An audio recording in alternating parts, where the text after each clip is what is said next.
Good morning and thank you for coming to our second Principal's Coffee of the year, the October one. And this is when we realize that it's no longer summer and it does get a little bit colder. So I just wanted to start and recognize two students for their work in organizing our first ever homecoming dance. Liam Caballero and Alexa Tuziani did a great job organizing the event. We had other students who were involved as well who pitched in, but I just wanted to publicly recognize those two for starting this way back last year and coming to me. And I put up roadblocks and speed bumps, but they got through all of them, and it was really nice to see the kids come out to just be here in school on a Saturday with nothing other to do than to listen to music and hang out with friends. So we probably had a little bit over 80 students, which is 10% of the school. So for a first go round, it was really nice to see. And I really, I thank everybody that participated. The PTSA was very generous. They donated $500, so I'm very thankful to them as well. And hopefully the kids are still excited. They want to see now if they can do it for another season. So very great event, and thankful to those students who helped get it up and running. So today I have Dr. Kaltenecker, who is going to explain first and foremost what Title I is, and then present some information on it. We're also going to, the sheet that I'm handing out, that's going to help us get a little bit deeper into our understanding of the master schedule. And I'm going to give you an update on our process that we've been going through here to work through that. We're going to discuss the community book read and then propose our next book. And then we're just going to go over some important dates and upcoming events. So welcome and thank you. I'm going to turn it over to Dr. Kaltenecker. Thanks, Chris. Hi, everybody. So first and foremost, Title I references a federal grant that is given to school districts across the country, which is based on need. So all school districts are eligible. I apply every summer for this federal grant to get funding. We don't get a lot of funding in Byram Hills, but I'll take any dollar I can because that's less money that we then in turn may need to tax our community. So all funds or anything I'll go for. As part of the requirement, we must annually meet with parents at each school building to explain the federal grant program. So I'm going to take just a few minutes to do that. It's fairly simple and straightforward. And then I'll take the opportunity to talk about some other initiatives that may be more interesting to you. So if you will bear, that's close. So it is a federal legislation that comes out of ESSA, which is the Every Student Succeeds Act. Before that, it was No Child Left Behind and Race to the Top. You've heard of those probably as well. So what I'll do is talk about what it is. So we get funds that can be used to target students who are fallen below standards on assessments, on our state assessment data. And it could go toward programs. I in the past have used the money for programs such as academic intervention services to have teachers work with students either over the summer or after school or additional time during the school day. So a lot of the funds will go toward that. It could go toward professional development for teachers to talk about how we meet the needs of all of our students. Also, sometimes I use some of the materials for supplies, some of the money for supplies and materials as well. About some of the programs, and also as part of the requirement I have to tell parents how to get involved in our schools. One way is by coming to principal's coffees, and so the fact that you're here shows you are involved in our schools, and that's great. There are a lot of other opportunities to be involved in Byram Hills. Now that we're at the high school, you probably know this by now, but for newer parents who don't know, there are other opportunities like coming to site-based team, being on a committee, a hiring committee, when we hire teachers and administrators. Our PTSA or our media center, when we have volunteers come in and tape various events. Feedback I get from parents every year is that's probably one of the best things to do in the district is volunteering to videotape events throughout the district because you get to see everything and really cool stuff in every building, and you get to go into the buildings and watch some nice events. So Tim, do other districts get more Title I funding than we would Good get? question. So we get, that might have been cut off on the screen. We get about think it was. $50,000 a year is how much we get. So it's not a lot of money. There are districts that get over $1 million or a couple $1 million depending on high need districts. So it's based on need simply, and that's the calculation. But I'll take every dollar we get. So that's that portion of it. Let me just pause to see if there's any questions on the title grant. So with that, let me just talk for a few minutes about some of our other initiatives. This is a site-based team meeting, by the way, where parents came once and we were doing an activity, a design challenge with parents, and the other one was a site-based team meeting a few years back when students were showing the robotics curriculum at the middle school. That was going back maybe 4 or 5 years ago. For those any of your children, you could probably tell us how long ago that was. This is our mission statement, which is cut off a little on the bottom, but that last piece is something we're always striving to do, which is helping our students become productive and responsible citizens of the 21st century. And then the question we're also asking ourselves every year, and for the last few years, is how do we maintain social and emotional wellness while providing our students with a rigorous academic program? When Chris talks about the book reads that we just did recently last week and then the one coming up, it's also geared around these questions as well, trying to balance those two things. I don't believe they're mutually exclusive. I believe it's a necessity to have wellness to get to high standards and high rigor. And that's a whole other type of discussion, which we'll get to.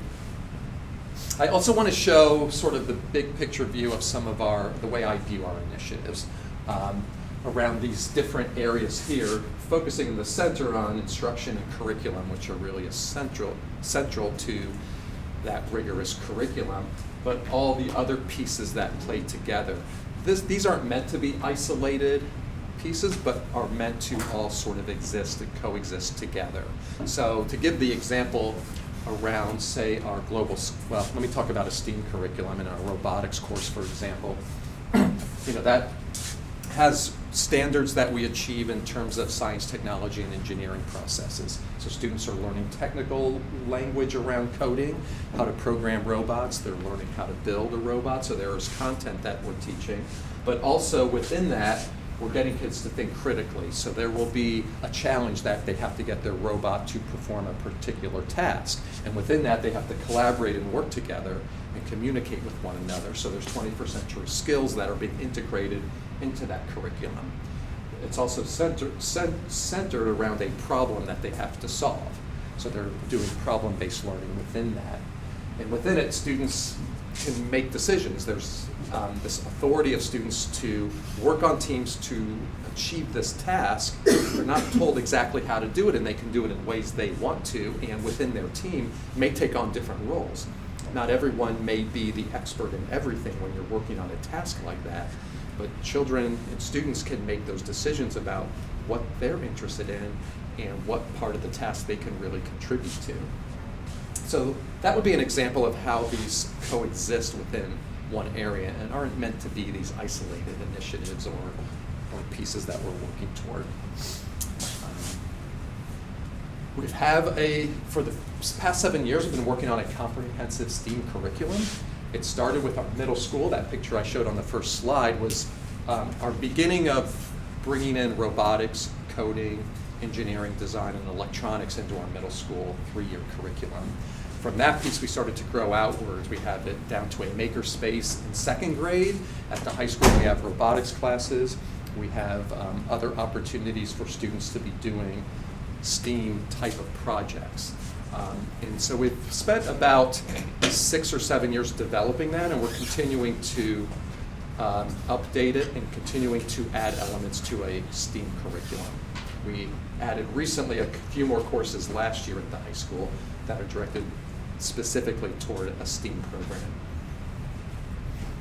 And I'm not sure if I have the sound on here, but we can give it a shot. I have a short video to show sort of how STEAM all comes together. And then we can talk about it after if I've got it. We embarked on this epic journey, trying to create a Mars rover over the past 2 months. It was really just about the concept of just trying to make this rover that we could just drive out and collect a soil sample and see if we could just test it just like the real rover. I feel like there was a lot of ups and downs in this, especially like when we got those big victories, because I was pretty unsure when we first started. I was like, oh, how are we gonna do this? Because I thought it was gonna be pretty hard building the robot, coding it, making all these tweaks, doing the tests to see if there's actually like organic substances in the soil that we dig up. With traditional classrooms, you just get a piece of paper, do your work. But in this, it was engaging the entire time. It was just build this robot, get this base, put some parts together, and see if it worked. And it did. And it was good when it first worked. First, we collected the soil sample that we got from the rover when we scooped it.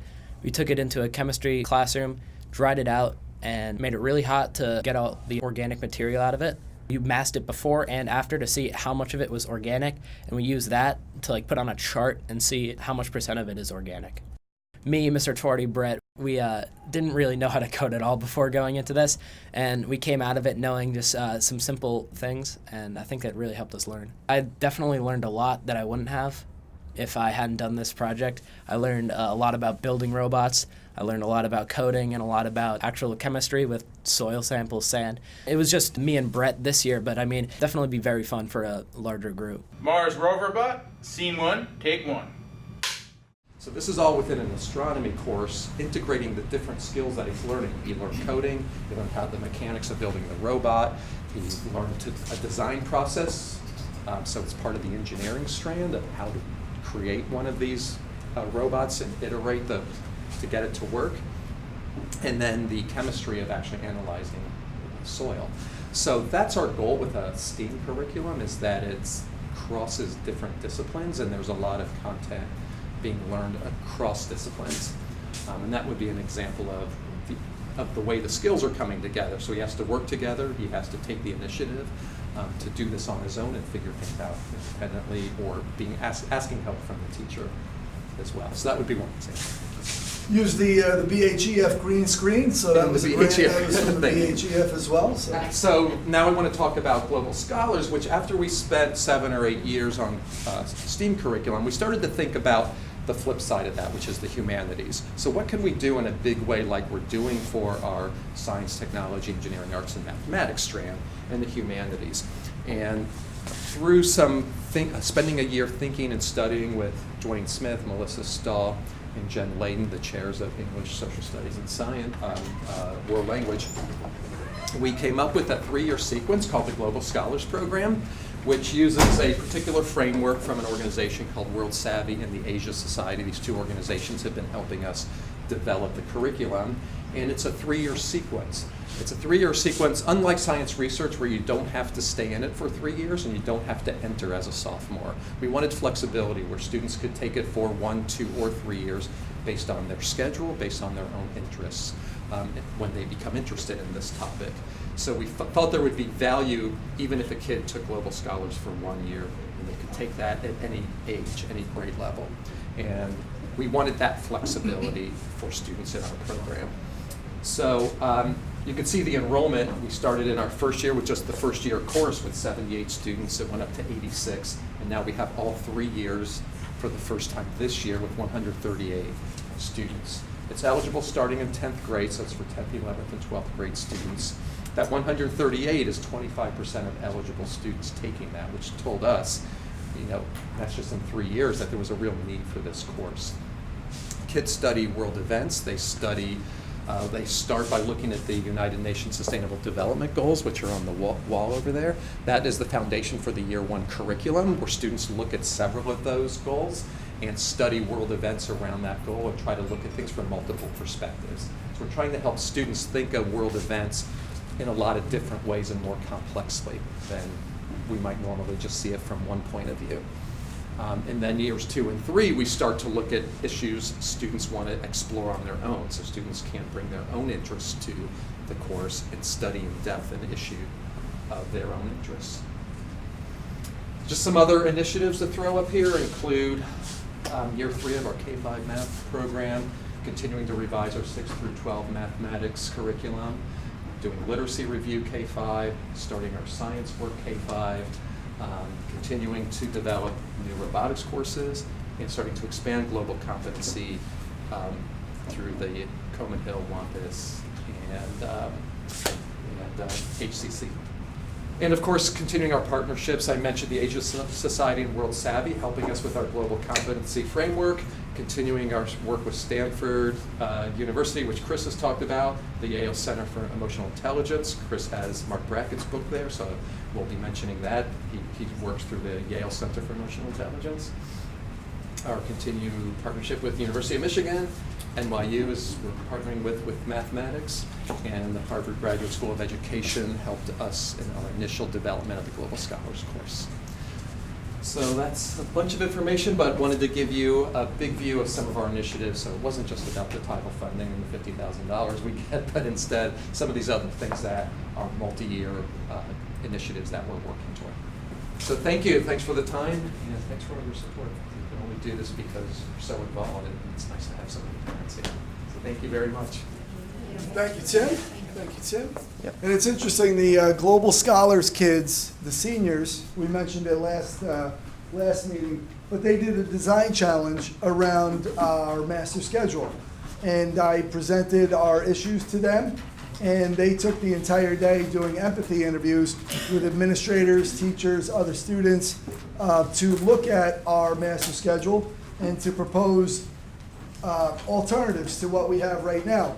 And they actually came up with 9 different schedules that looked different than ours. They were all along the scale.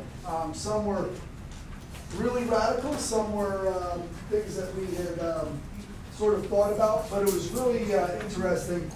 All right, so since our last meeting, we've done quite a bit of work looking at our master schedule. And as you know, all through the faculty meetings this year, we're going to be working with the teachers, looking at what is the best master schedule that aligns with our values.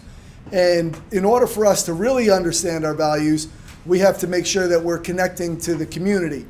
And we were able to do this at a really deep level last Wednesday when the juniors were taking the PSAT.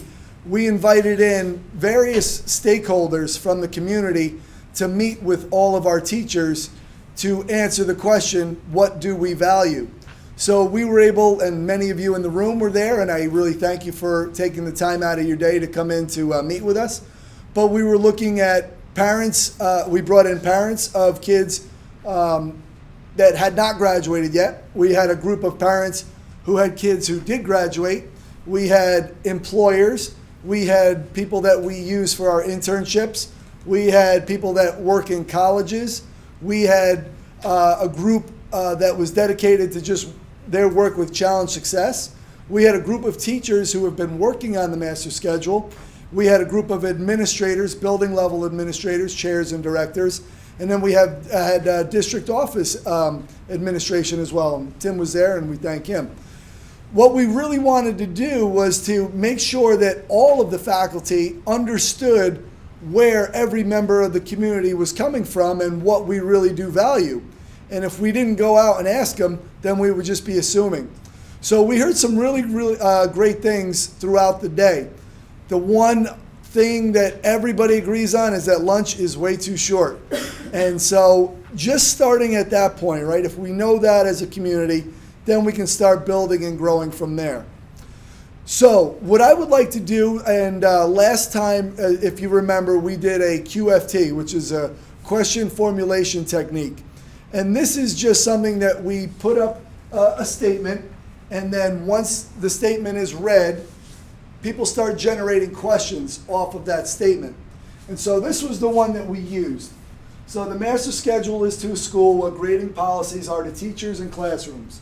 It reveals the true beliefs, attitudes, values, and priorities of the school. The school's master schedule is like looking at an MRI of the inner workings of a school. It is a window to the soul of the school. So all of you had generated those questions based on that statement. And what we really want to do is we want to start thinking about what do we think are the most important questions that we would need to answer in order for us to feel comfortable moving forward with the master schedule. So what do we need to answer before we can get this thing up and running? because we know that if we can't answer them, that there are going to be people in the community who do not feel comfortable with this transition or this change. So what I would like you to do right now, go through them. They are they're in the order that they were posed. Just go through them, and what I'd like you to do, you can either put a rating on the side, 1, 2, or 3, or you can rewrite them at the bottom. But what I want you to do, I'm going to collect them after you're done at the end of this Principal's Coffee. What I want to do is just sort of get an idea of where we are, where this group is in terms of what we need to have answered. What do we think are the most crucial questions that align to this statement? As we know, every day our kids are meeting 7 classes. So they have a homework load that is sometimes as much as 7 things that they have to do for homework. And even though we say no more than 3 assessments, we know sometimes that there's sneaky deals made between students and teachers to have those assessments. So sometimes there are over 3 in a day. And if they weren't meeting all those classes every day, then they wouldn't have as high as a chance of getting all of them. So those are things that we're looking at that could alleviate those things. You know, you're focused on the assessment piece in college, but there's also the instructional piece of college too, where we've had a number of our faculty members who have actually gone out to colleges and asked those college professors, well, what is it that you're asking your students to do? And they're all saying that it's not done within the 49-minute time period, right? They have a lot of different flexibility. Some kids are going in for 90-minute classes twice a week. Some kids have, a lecture and then, work groups off of that.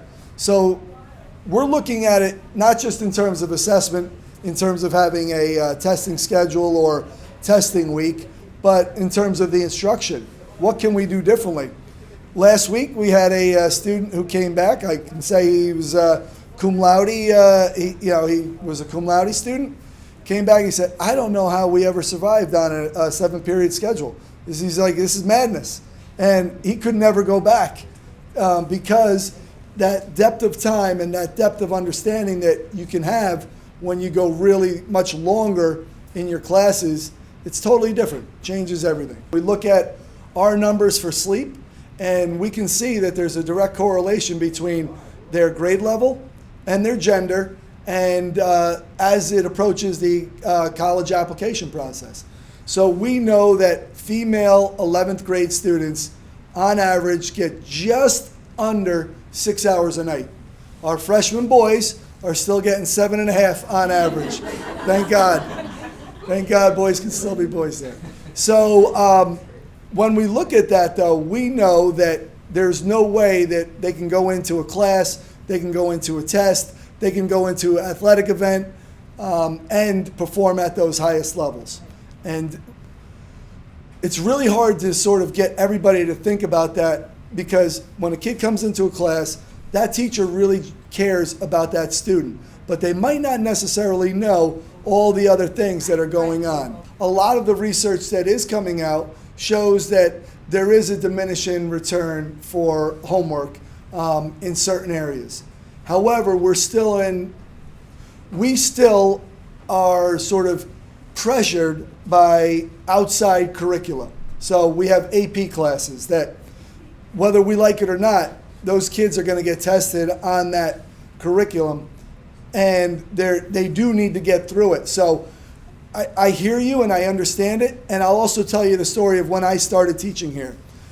One of the things that I was told early on as a new teacher was that you need to sort of be seen as somebody who is raising the level of rigor in the building. What you need to do is, kids need to go home. They're going to tell their parents that you gave them homework. All of a sudden, that sends a message to the parents that this is a person who expects the best out of my children and is asking a lot of them, has high expectations, and therefore must be a good teacher. So there is a community expectation that, imagine a brand new teacher came in and just told you on back to school night, we are never having homework. I don't believe in it. Although we say it here, there's the reality out there that people would question that. And people would say, what are we really doing, and is this the best? And the first time something would come up where maybe it wouldn't be a good grade, then all of a sudden the finger would get pointed to that teacher not assigning homework. So I understand it, and you're, like I said, you're preaching to the choir. And what we do, though, is we have teachers who are actually working with Dr. Kaltenecker who are investigating it and doing studies on the efficacy of homework. So there are teachers now who have pulled back a lot of their homework. And if I was going back into the classroom and I was going to go teach earth science again, I would really readjust my homework expectations. The Regents exams, right, getting through the end to the Regents, I know that there's a lot of things that people just need to review. They need to do it. There's no other way around it. It's hard to sort of get them to think about review unless it's sort of assigned. So I know we want to say that it's not a reality, that it's a reality that we could have no homework, but certainly a more holidays. Yes. I mean, like weekends. Yes, an adjustment to our expectations is certainly necessary. Yeah, so when we look at our work with Challenge Success, we look at the SPACE template, and the P there would be project and problem-based learning, and then the A would be authentic and alternative assessments. Because we know that, this is, for me as a father who has a 2.5-year-old and two 6-year-olds, and then 2 who have already started, when you look at standardized assessments for students when they're 6 years old, the variability in what they score on those all the way to the time that they graduate high school is very, very low. There's not a lot of variability. So there's a high predictability rate on standardized assessments between the time the student is 6 years old to the time they take an SAT or ACT. Now, we're doing that here, and I would say to teachers all the time, when we're testing kids, we are very, very rarely surprised at the grades that they're getting. But what we do see, and we do see the growth in the students, is when they're working on something that is outside of the ordinary, when they're utilizing skills that have been untapped in the classroom, that it's sort of like this whole new student comes about. And our work has been really about trying to tap into those qualities of our students. And we have been able to do it in programs like Global Scholars, Science Research, the robotics, many of our fine arts classes, whether it be the metalsmithing. These are untapped potential that we see out there, and we're trying to create more venues to get at them. We even have one class, Perspectives in Literature, that meets 2 periods every day, and that's been for over 20 years we've had that class. It's the only class that we have which is a double period. So it is possible, but the point being is that our teachers will need to bring in a lot of professional development for any of these instructional shifts. There are wonderful people out there that have worked with many of the schools that have changed their schedules in the past, and we know that we will get to a place where teachers are comfortable with it. So I always talk about, okay, when people are interviewing at Byram Hills, they get hired here and they're lucky and thankful that they have a job. Nobody is saying, I'm not going there because of the schedule, or I'm going to get the job there because they have the drop schedule. Nobody thinks about the schedule before they get hired. And now that we're here and we're changing it, right, it takes on a whole different life. But if people came here and you moved here and there was a block schedule in place and we were getting the results that we were getting in terms of our colleges and support for our special education students, nobody would I don't think really have much opinion about it. I think it's result oriented, and that's why we're concerned about any of these changes, because we're worried about those results. and that's natural. Yeah, so it would have to go through the Board of Education for approval, and then contractually, it has to be presented to the BHTA, the teacher union, in March of the year before it gets implemented. So we're in the process now. What we would do is we would find a way to sort of prototype or implement a small-scale version of it to make sure that we can prove that it works. And that might be, for as little as a week to maybe a quarter to see if this new schedule actually works. That's an option, and other schools have done that. But I think we want to get down to the point where we believe in one, and maybe we just take that one and then tweak it any way that we might need to. So I think doing two might be a little bit too much on the kids, and I really don't want to put that on them. Even though they're very resilient and they could do it, I think it's probably best to stick with one proposed and then get it there and then prototype it. Yes, but what we're also doing is the master scheduling committee that I have, which is made up of at least one teacher from each content area. We are going to be visiting schools. And Somers is in the process. They're in the first year of going to a new schedule with longer time and a universal lunch. Chappaqua has already gone through that. They're in there. I think they've done it in sort of like a cycle. They're in almost their third year of it. We have Bronxville, who's like a straight block. We're going to go and visit them. There are a number of schools out there. And what they can say, it's very difficult to have quantitative data about the switch because you have to do that switch with students who are in the middle of the year. So it's really not something that they can do to get the quantitative data that would be like, oh, it's a no-brainer. But the qualitative data that they suggest is that it's when you go to longer periods, less transition or longer transition passing times with a universal longer lunch, what you really do is you calm down the whole building. Yeah. You take them off of that hamster wheel. You sort of get it to relax a little bit. The learning goes a little bit deeper, and the questions get a little bit deeper as well. What our coaches are seeing is that if they can do a film day, or if they can do something that is not as heavy lifting, getting the kids out on the field competing, that they see the results are much better. And I know some of our coaches are comfortable with that. Some others are not, because they feel like this is the way that they were taught. You're on a varsity sport. You're here every day. You have to practice, because all those other teams around are doing the same thing. So the difference between what college has, they have the NCAA that's really guiding a lot of those regulations around it. So many hours. Right? They work around those hours. They do, exactly.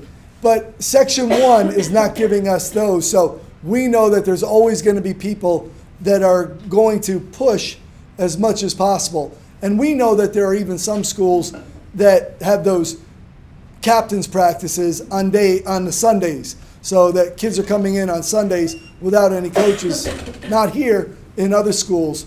So I think it's really about trying to stay competitive and trying to balance out whether we could do that without pulling back another day. I always love when games get canceled and it's raining out, especially in the spring and the fall, because all right, here's a kid who can go home. New York State Commissioner's regulations require that students have phys ed.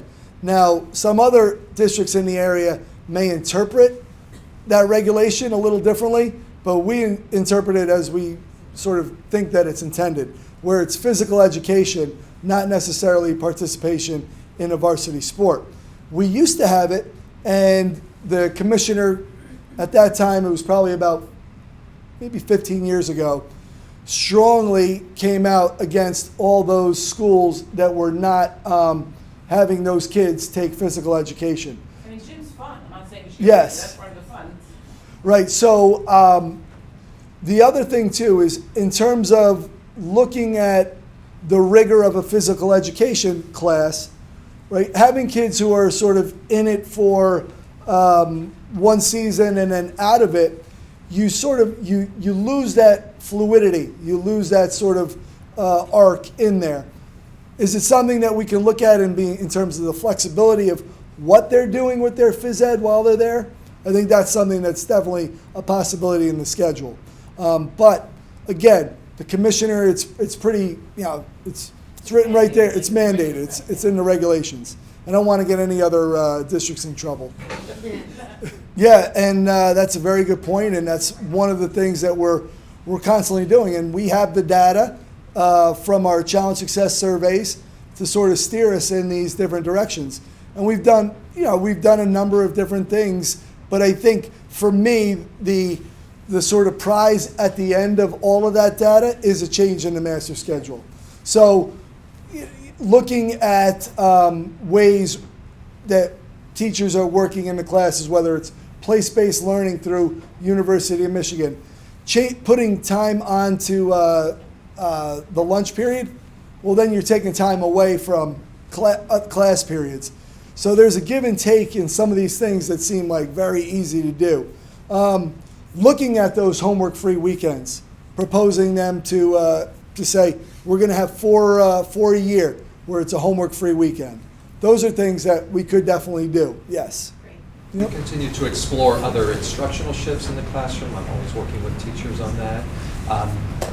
There's teachers doing standards-based grading in some courses that we started a few years ago, which definitely changes the tone in the classroom and reduces stress and anxiety from the research we've done with our students. So there are things we are in the process of doing as well. The homework conversation is one I'm constantly having.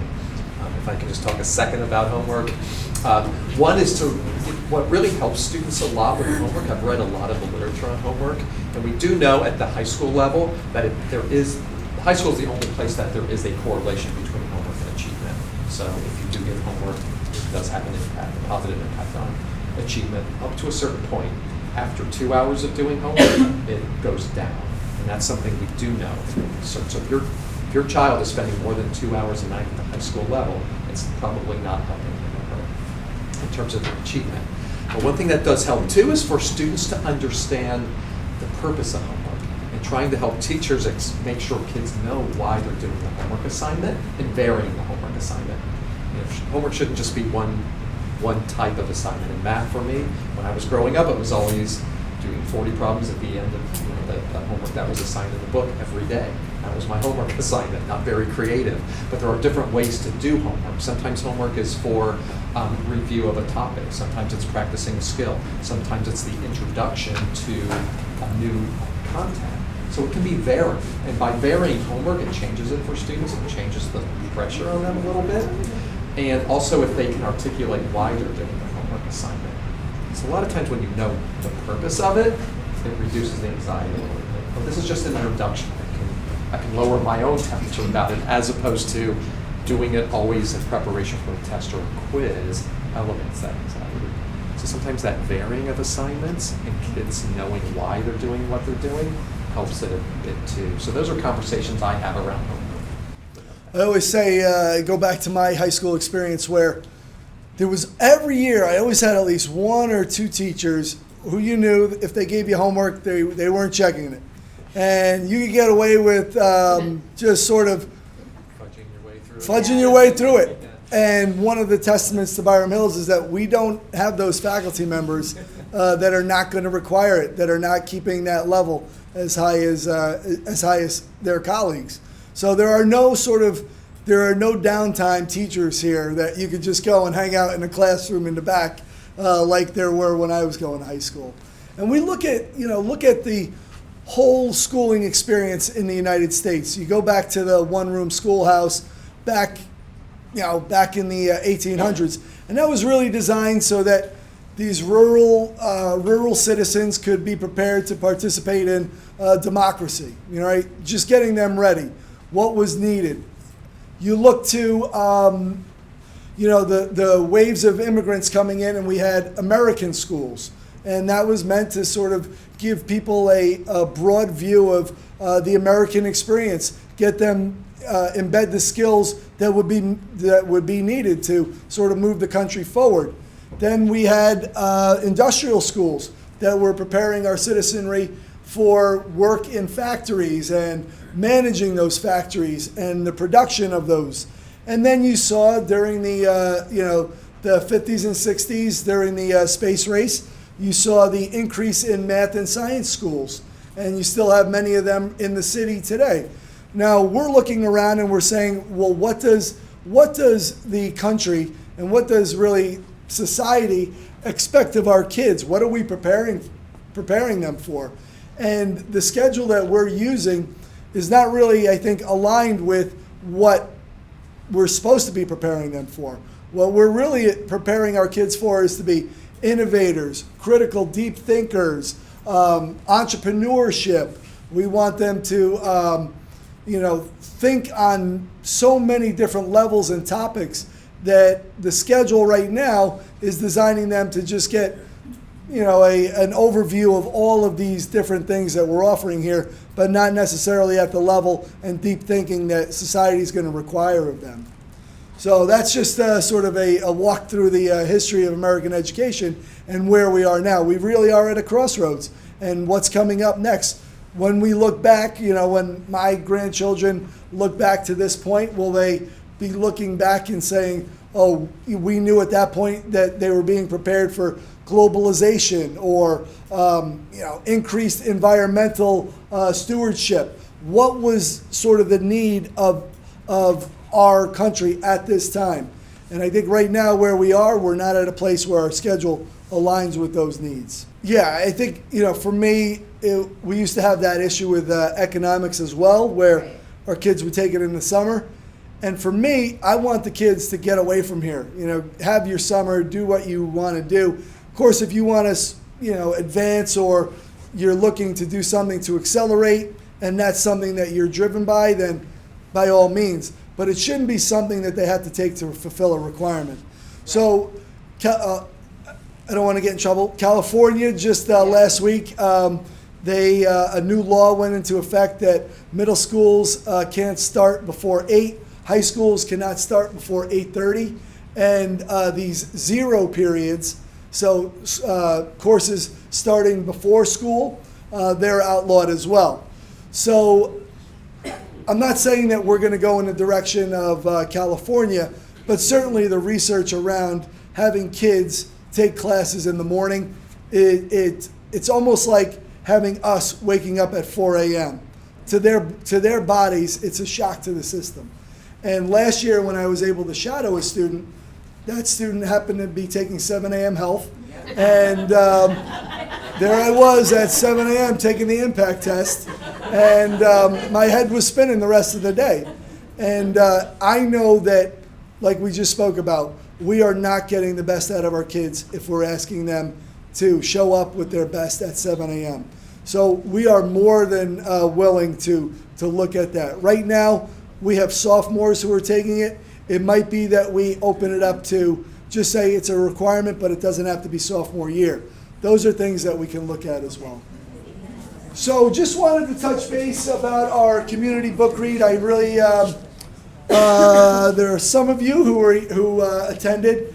I would like it to be more attended, better attended. And if you have any ideas on a time that would be better attended, I could do it during the day. That would be a possibility. Nighttime, weekends, I'm more than willing to hear what you want to say that you would participate. But we did it around Frank Bruni's Where You Go Is Not Who You'll Be. And Lori had given me this recommendation, I think it was 2 or 3 years ago. And just a terrific book. And for me, as I was reading it, I sort of felt a lot less anxious as I kept going through the pages. So this is just, we looked at it and we came up with different quotes. I just wanted to put that one up there because I think it sort of gets at what we all want as parents, as teachers, and as people who work with children every day. This is a letter from Matt's parents. Matt is a student. The night before he gets his college response. So I just thought it was a really good letter, a really thoughtful letter from the parents. Sort of brings it all back to a point where it's not all about that college acceptance.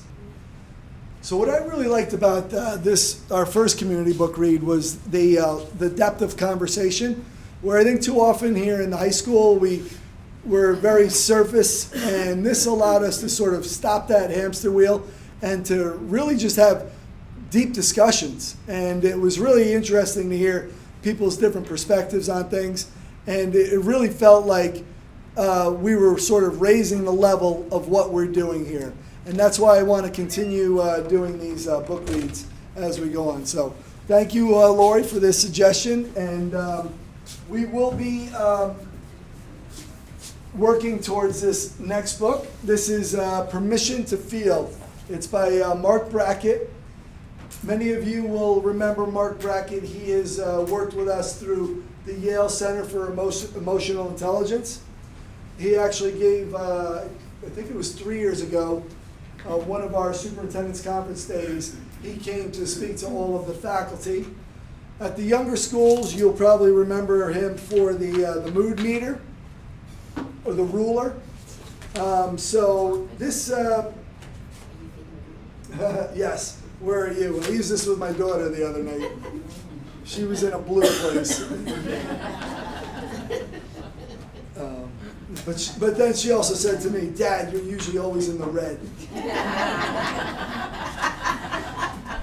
So this is I think it's his second book. Is it his second? His first major book, and it's just something for us so that it can give us more tools in our tool bag to work with our students and even ourselves. So that's going to be coming up. We're going to be doing it on January 23rd.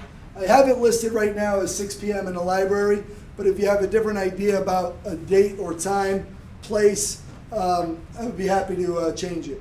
Even work with the Armonk Library to do it out there if people felt more comfortable doing it there.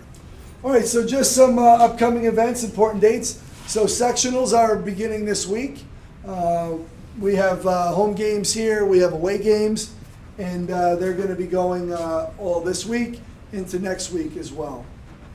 Next Thursday, this Thursday, we have our cum laude induction ceremony at 7 p.m. And congratulations to all of those students who are going to be inducted. The Cum Laude Society are the students that have weighted GPAs that are in the top 10% of their graduating class. On October 28th, we have the winter sports preseason meeting. Harlem Wizards for the BHEF. SAT reasoning and subject test on November 2nd. Dr. Kaltenecker's site-based team meeting will be held here at 4 p.m. on November 4th. School counseling discussion group, 9 a.m. in the college, and it's also college admissions and financial aid workshop later that night. So 9 a.m. the counseling group here, and then 7 p.m. the financial aid. Veterans Day, there's no school. Superintendent's Conference Day, the next day, no school for students. And thanks to Dr. Lamia for giving our kids a 4-day weekend. And our next principal's coffee is November 19th. So that is usually the least well-attended one because everybody's running around for Thanksgiving trying to get ready. So I made it the week before this year. So. Does anybody have anything that they would like to ask, anything to address? Thank you again for coming in. I really appreciate you being here. It speaks volumes. Thank you.